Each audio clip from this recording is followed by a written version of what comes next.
Hi everybody, it's me, Jennifer Lopez. I'm so excited to be on Start Here, my absolute favorite show. Let's talk about my new album. Or we could talk about the dangers of deepfakes. They've gone from lookalikes that seem a bit off. This is a dangerous time.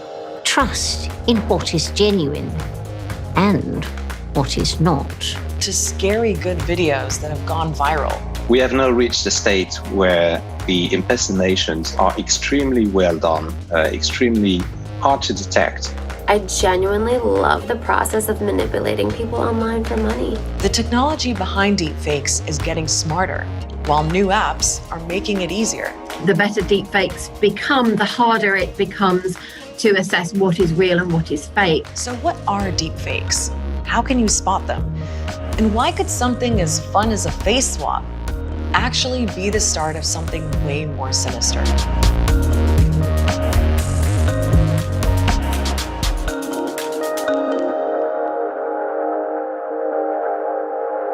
Let's break down the word itself. The fake in deepfake is pretty self-explanatory. While deep refers to deep learning by a machine, which is a type of artificial intelligence. And this is used to impersonate people into saying things that never said, or acting like they've never acted before. Probably the best way to explain it is to show you how we did it.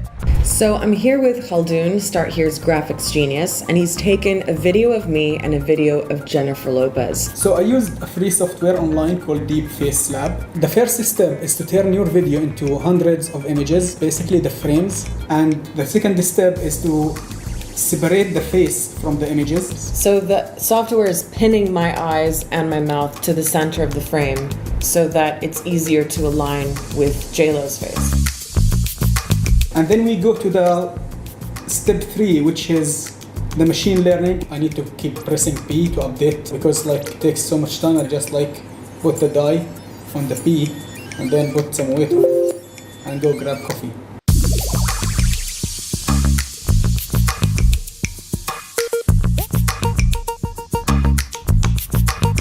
And then we have the final step, basically is adjusting the skin tone and merging the two faces on the final result. The whole process actually took a few days, but making deepfakes is getting easier as the technology improves, and it's improving fast. So what can we do with it? Well, there are plenty of useful, creative, and harmless applications to all this deepfakery. This anti-malaria campaign had David Beckham speaking 9 languages. Malaria isn't just any disease. وما زالت تقتل طفلاً كل دقيقتين. The problem is when deepfakes are made of people without their consent. And so often, that means women. A mother in Pennsylvania has been accused of trying to discredit 3 of her daughter's rivals on a cheerleading squad. Her police said she made deepfakes of them naked, drinking, and smoking. Financial scammers are using deepfake technology too. In 2019, criminals used AI software to impersonate the voice of a businessman's boss on the phone. They convinced him to transfer more than $240,000 to a bogus Hungarian bank account. So the dangers of deepfakes are already real, and they're adding to a whole world of misinformation, a world where it can already be hard to know what's true and what's not, where actual facts are dismissed as false, conspiracy theories thrive, and powerful states run sophisticated disinformation campaigns. Most of the misinformation we see and most of what people get affected by is much lower tech things. Photos taken out of context, things that are simple Photoshop jobs, much simpler and cheaper ways of making misinformation go viral. Like this video of Nancy Pelosi, a senior US Democrat who was made to look drunk just by slowing down the video. It's really sad. And here's the thing. And I told this to the room. It's really sad. And here's the thing. And I told this to the room. What deepfakes do is create a climate of doubt to the point where what's actually real can be mistaken as something fake. That's what happened in Gabon. Back in 2019, President Ali Bongo hadn't been seen in public for months. And when the government released this video, he didn't really look like himself. Turns out the president had suffered a stroke that changed how he looked. But some people were convinced he was dead and that the video was a deep fake. A week later, a group of soldiers attempted a coup. So how can we spot deepfakes? Well, there are some signs we can look for.